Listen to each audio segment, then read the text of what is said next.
Gift দেবে, অনেক মজা হবে। আমরা যা উপার্জন করি তা থেকে আমাদেরই ভালো করে চলে না, আত্মীয় স্বজনদের কিভাবে নেমন্তন্ন করে খাওয়াবো?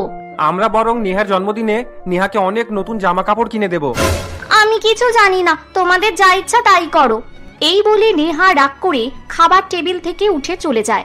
রামু মন খারাপ করে বলে, নেহা আমাদের একমাত্র মেয়ে, তবুও আমি তার সব ইচ্ছা পূরণ করতে পারছি না, কেন যে গরিব হলাম।